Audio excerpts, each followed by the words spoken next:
Desde la Asamblea Legislativa, informamos con la verdad los temas más importantes de nuestro país. Damos inicio con Así las Cosas, su podcast de confianza.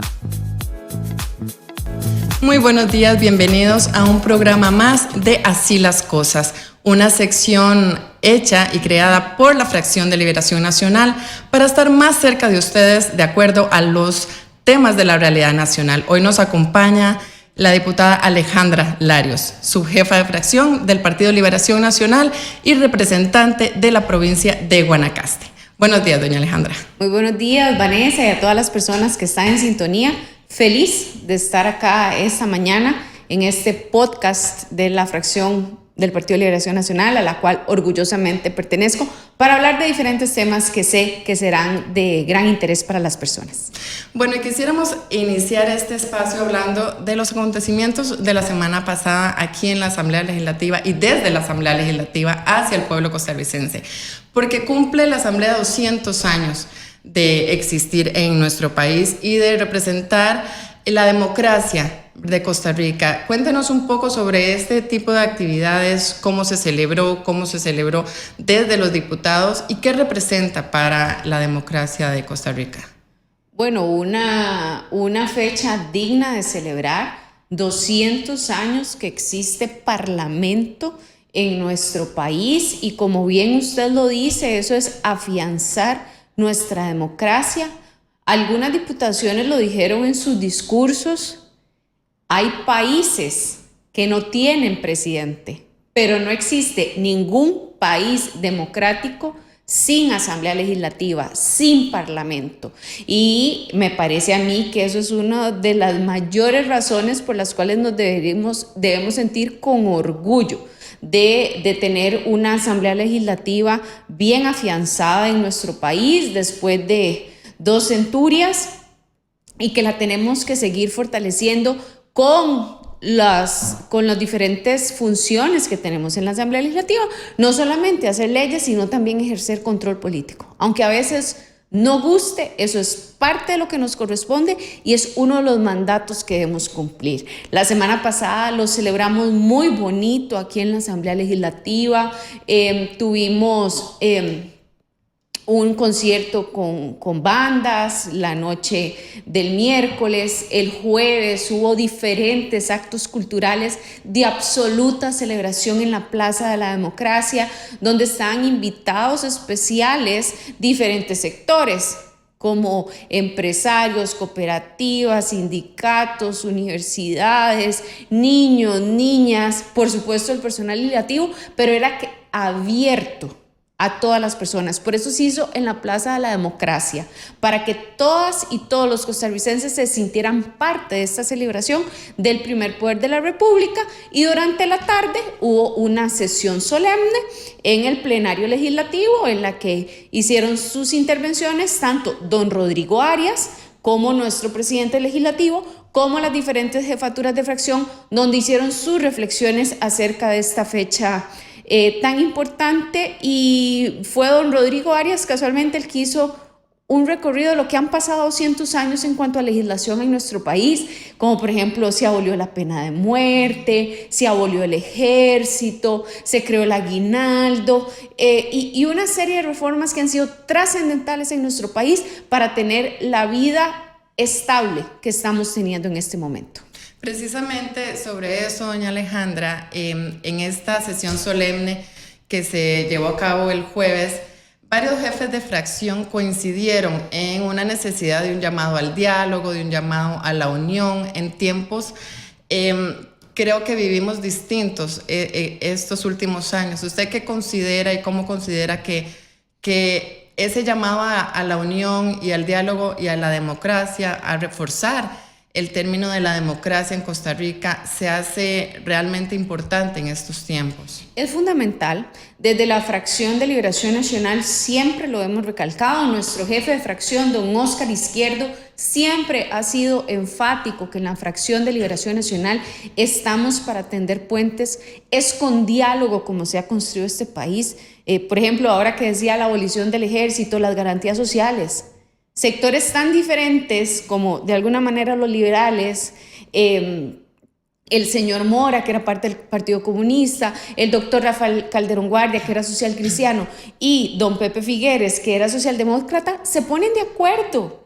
Y así es como se ha construido el país, dialogando y poniéndonos de acuerdo. Desgraciadamente, y debo decirlo, el Poder Ejecutivo actual, en la cabeza del señor presidente de la República, tiene un estilo confrontativo que en nada ayuda al país. Necesitamos ponernos de acuerdo para salir adelante. De hecho, ese mismo día, luego de una sesión tan bonita, donde además hubo eventos culturales, con el ensamble de flautas, con los tenores, el presidente de la República sale a decir que fue un funeral lo que hubo. Yo creo que eso en nada ayuda a la democracia costarricense. El diálogo es fundamental, fortalecer la institucionalidad es fundamental, y eso se ha querido desviar la atención y decir que la institucionalidad es para favorecer algunos privilegios de algunas personas. No. Cualquier sistema democrático está basado en una institucionalidad fuerte, con separación de poderes, donde cada poder de la República sepa lo que le corresponde sin querer tener un poder absoluto. Que alguien quiera tener un poder absoluto es peligrosísimo, pero es que además fortalecer la institucionalidad no es solamente eso que nos quieren vender, que queremos favorecer privilegios. No, fortalecer la institucionalidad también es apoyar la educación, apoyar que las personas tengan mejores condiciones de vida. En una crisis de inseguridad como la que está viviendo el país, es apoyar el combate al crimen organizado. Eso lo tenemos claro en la Asamblea Legislativa y lo estamos haciendo. Por ejemplo, en el último presupuesto fue en la Asamblea Legislativa donde se destinaron recursos extras para educación y para seguridad, solo para mencionar dos pilares fundamentales. Y desgraciadamente el gobierno de la República se niega a girar esos fondos cuando están perfectamente fundamentados presupuestariamente.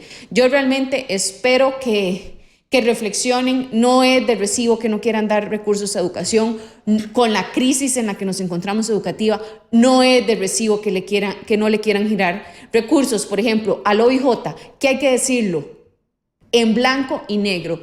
Es el OIJ en este momento el que se está echando la carga en la espalda de lucha contra el crimen organizado. Sí, ese es un claro ejemplo, ¿verdad?, de que la democracia no solamente está en el papel, sino que hay que ejercerla, ¿verdad? Y golpes a la institucionalidad, como usted bien lo dice, es quitar presupuesto a educación, quitar presupuesto a infraestructura, estar sumidos en una inseguridad que el país no ha vivido anteriormente. Y como usted bien lo dice, iniciamos este año con ustedes más bien haciendo control político, diciendo que no se giraron los recursos al OIJ. Cuéntenos un poco sobre este caso en específico. Bueno, no es que no se giraron, sino que dicen que no los van a girar y que hay que esperar 3 meses para ver cómo se mueven los números. Yo lo dije en alguna ocasión, yo lo repito, con el mayor de los respetos. Dígale a alguien que ha perdido un familiar a manos del crimen organizado. Dígale a una víctima colateral de esta guerra sin tregua que se está dando de inseguridad que se tiene que esperar 3 meses. No se juega así con la vida de las personas, no se juega así con la estabilidad del país, no se juega así con la credibilidad de nuestras instituciones. Es que aquí, vamos a ver, para mí es inconcebible que se quiera decir que es más importante el dinero que la vida de las personas, y nos están matando. Y la semana pasada, en mi provincia, Guanacaste, en el cantón de Ojancha, existía desde hace 20 años, no mataban a nadie, y la semana pasada ya mataron a una persona acribillada. Entonces, este es el país que queremos, de verdad. El país no se construye con discursos, el país se construye con acciones. Y hablando de esto, en términos de educación, doña Alejandra, en Guanacaste este año también anunciaban en medios de comunicación que el curso lectivo iba a empezar con 849 órdenes sanitarias en los centros educativos, exactamente la misma cantidad con la que inició el año pasado. ¿Qué significa esto en términos de progreso, de desarrollo? de las no acciones por parte del Poder Ejecutivo para resolver estos problemas que, si bien es cierto, son del pasado y vienen arrastrando muchos años, pero en un año no se ha hecho absolutamente nada. Sí, las 849 órdenes sanitarias son en el país. En la provincia de Guanacaste hay 71, si la memoria no me falla, pero como bien lo dice usted, es la misma cantidad de órdenes sanitarias con que se inicia el curso lectivo del año pasado. Entonces eso no puede ser posible. La semana pasada tuvimos en Comisión Guanacaste a la señora viceministra de Educación, al señor viceministro y a la directora de la IE, y les preguntamos, por supuesto, sobre las órdenes sanitarias. Nos dijeron que unas son muy fáciles de arreglar, que otras llevan más trabajo y que ya están trabajando en todas. Pero por supuesto le vamos a dar el seguimiento, porque ha pasado un año y me van a disculpar el juego de palabras, y no ha pasado nada, ¿verdad? Ahí siguen las órdenes sanitarias. ¿Y en qué condiciones nuestras niñas y niños están recibiendo clases? Eso también, por supuesto, afecta el aprendizaje de las personas. No es lo mismo que usted esté cómoda en un aula recibiendo clases a que esté en un salón comunal donde está escuchando también lo que le están diciendo en el curso de a la par, ¿verdad? Es por eso que aquí en la Asamblea Legislativa aprobamos el crédito del PROERI para infraestructura vial y para infraestructura educativa. Solamente para la provincia de Guanacaste se asignaron más de 8,000 millones de colones. Eso fue aprobado en la Asamblea, y además desde la Asamblea se pusieron todos los controles necesarios, ¿verdad? Porque, por ejemplo, se presentó unas condiciones de crédito con intereses elevadísimos, etcétera, etcétera, y fue aquí donde se lograron mejorar las condiciones. Esos centros educativos, según nos indicaron en la Comisión de Guanacaste las personas que ya les dije la semana pasada, pues ya unos están para empezar obras, otras están en etapa de licitación, y por supuesto son muy importantes y vamos a darle el seguimiento correspondiente para que puedan ser una realidad, para que niños y niñas, por ejemplo, de Playas del Coco o de Santa Cruz puedan tener mejores condiciones para la educación. En este tema del trabajo que se realiza desde la Asamblea Legislativa, me parece importante resaltar esto que acaba de decir usted. A veces muchas personas no conocen realmente lo que se hace aquí, lo que se aprueba aquí, y tal vez desde afuera, desde lo que se dice, no conocen que desde aquí se aprueban ese tipo de financiamientos, que sin ese tipo de acciones por parte de las y los diputados no podrían tener el Poder Ejecutivo este tipo de financiamientos para hacer esta obra. Cuéntanos un poco sobre ese trabajo que a veces no es muy conocido, pero que es muy importante por el tema del financiamiento. Claro, como les decía antes, el país se construye con acciones, no con discursos. A mí me llama poderosísimamente la atención cuando la gente nos dice que es que nosotros estamos en contra de todo lo que dice el gobierno o de todo lo que propone el gobierno, y en términos coloquiales, porque así me lo han dicho, les majamos la manguera. Eso no es cierto. Aprobamos el PROERI. Ahora, parte de nuestra labor es aprobar un crédito con las mejores condiciones para el país. Y eso es lo que hacemos. Pero se aprobó el proyecto de fondo de avales para, por ejemplo, poder terminar el tramo Barranca Limonal, que las y los guanacastecos sabemos lo que eso significa y en las condiciones que estamos viajando en este momento. Que ya tenía financiamiento aprobado, pero lo destinaron para la carretera San Carlos. Exactamente. El crédito está aprobado de 3 administraciones atrás, me parece. Estaba el dinero con el BID y decidieron llevárselo para la carretera San Carlos. Quedó botado Barranca Limonal, tampoco avanzó San Carlos. Bueno, y en la Asamblea Legislativa es donde se viene a dar la solución para que esa carretera pueda terminarse. Y confiamos que va a ser una realidad. Pero no es cierto que nosotros le majamos la manguera al gobierno. Por supuesto, si nos presentan proyectos inconstitucionales, no vamos a ser tan irresponsables de aprobarlos. Pero todo lo que sea en beneficio del país lo hemos hecho. Incluso en esta Asamblea Legislativa hemos aprobado todos los presupuestos. Curiosamente, ha sido la fracción oficialista la que ha votado algunos de ellos en contra. solo porque se asignan más recursos al área social, como educación y seguridad. Pero desde la oposición hemos aprobado todos los presupuestos de la República que ha requerido el gobierno central como corresponde. Doña Alejandra, usted como representante de la provincia de Guanacaste ha sido fiel creyente y fiel acompañante de dos temas en específico que quisiera tratar en este momento. El primero, vamos a hablar de la ruta del arroz. ¿Qué ha pasado? ¿Qué pasó con la ruta del arroz? ¿Qué ha pasado a partir de que el gobierno implementara esta ruta, tanto para los consumidores como para los productores? Bueno, y para las personas en general, ¿verdad? Yo le llamo la desruta del arroz. Fue una de las primeras medidas que tomó el gobierno de la República de quitar los aranceles. Lo hizo el señor presidente mediante decreto. Lo que se nos vendió es que quitando los aranceles el precio del arroz iba a bajar y que aquí no se estaba pensando en los grandes productores de arroz millonarios, sino en el pueblo. Lo cierto es que los industriales tienen más dinero, lo cual, a ver, yo no los culpo, ¿verdad? Si usted está en un negocio, usted hace su negocio.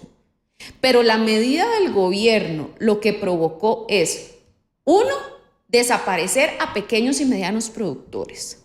Son cientos de hectáreas menos de arroz las que se están sembrando en el país. Y no es que, bueno, ya no se siembra arroz, qué tirada. No. Eso significa desempleo, eso significa pobreza, eso significa cadenas de valor que se ven rotas. Porque si antes yo tenía cierta cantidad de ingresos, iba a la pulpería. Ya no me alcanza para ir a la pulpería. Ya no me alcanza para ir a la farmacia, ya no me alcanza para un montón de cosas, ¿verdad? Y de alguna manera eso también va desmejorando la vida del país. Y en base al INEC, el arroz ha subido de precio. Entonces, ¿cuál fue el beneficio de la ruta del arroz? Desaparecemos producción nacional, estamos sumiendo en mayor pobreza a cientos de personas en el país y la promesa que nos hicieron, que era para que los consumidores nos viéramos beneficiados y beneficiadas, no es cierto. Pero lo que es aún más grave o igual de grave y generalmente no se aborda desde esa perspectiva, es que estamos poniendo en juego la seguridad alimentaria de este país. Cada día se siembra menos arroz, cada día hay menos arroz nacional, grano básico. O sea, yo me atrevo a decir que más del 99% de la población costarricense come arroz, comemos arroz y comemos arroz en buena cantidad. ¿Qué pasa si se cierran las fronteras? ¿Qué pasa si grandes productores de arroz que tienen políticas proteccionistas a sus productores van a decir, no vamos a exportar más arroz? ¿Qué vamos a comer en Costa Rica? Si no lo podemos traer de fuera, y aquí ya nadie está produciendo. Es la seguridad alimentaria de este país la que está en juego y eso hay que ponerlo claro. Y aquí vamos un poco de nuevo al papel que juega la Asamblea Legislativa para la solución de estos temas, como por ejemplo el proyecto de Fonarroz que está aquí en estudio para hacer ley de la República. Sí, el proyecto de Fonarroz lo firmamos una gran cantidad de diputaciones, fue estudiado en la Comisión de Asuntos Agropecuarios, salió ahí dictaminado de manera afirmativa, ya está en el plenario legislativo. Desgraciadamente, el Poder Ejecutivo, que dice que ayuda a los pobres y que ayuda a la producción nacional y que ayuda a los agricultores, no lo convocó. Estamos deseando que sea 1 de febrero, 3 de febrero, que es cuando sería ya, ¿verdad? Para entrar en sesiones ordinarias y poderlo conocer en el plenario legislativo, que pueda avanzar y eso va a ser un alivio para las personas productoras arroceras. Claro. Otro tema de los que usted ha estado muy de cerca es la pista del aeropuerto Daniel Oduber. Diga, en términos simples, un recorrido por lo que ha pasado con esta pista.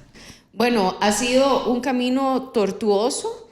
Si bien el estado de la pista estaba o está en muy mal estado y es absolutamente necesaria su reparación. Y yo quiero dejar eso bien claro, porque se ha querido malinformar diciendo que yo estoy en contra de la reparación de la pista. No, jamás. Yo quiero el mejor aeropuerto para Guanacaste, que esté al nivel de un aeropuerto de primer mundo y que se hagan todas las ampliaciones y todas las reparaciones que sean necesarias. Lo que no estoy de acuerdo y nunca lo voy a estar es que se hagan contrataciones irregulares, donde al día de hoy se sigue discutiendo el precio, las condiciones en que se dio la contratación, cómo se inventaron que una tormenta había afectado la pista, lo cual no es cierto. ¿Para qué? Para hacer una contratación sin controles. Eso es lo que no estoy de acuerdo. Pero aún peor es que tenemos una contratación irregular que aún no tenemos claro por qué se dio de esa forma y la tuvimos 6 meses paralizada. Entonces, ¿a dónde está la prioridad?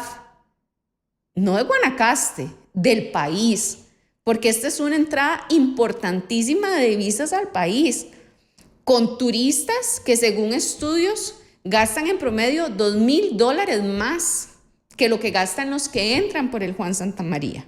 Y eso, por supuesto, si usted está en un aeropuerto en Estados Unidos, por decirle algo, y de repente le dicen, se cancela su vuelo porque se desprendió la pista del aeropuerto Daniel Oduber, por supuesto que eso usted se lo va a contar a sus amigos. Y por supuesto que usted va a decir, y ya hay lugares en que están advirtiendo que tengan mucho cuidado si van a viajar por Guanacaste, porque no se sabe en qué momento cierran el aeropuerto. ¿Qué pasó Entonces, en diciembre? Claro, en noviembre, estuvo 6 meses cerrada la pista, 5 o 6 meses cerrada la pista, perdón, no estuvo cerrada la pista, estuvieron paralizadas las obras, se reanudan en noviembre, el señor ministro nos dice que ahora en marzo tenemos todo terminado y en diciembre se vuelve a desprender la pista. Entonces eso es lo que yo nunca voy a estar de acuerdo, quiero que se repare la pista. Y así lo he hecho saber tanto a Aviación Civil como al señor ministro, que estamos a la orden en la que podamos ayudar, pero tampoco nos podemos callar cuando suceden estas cosas.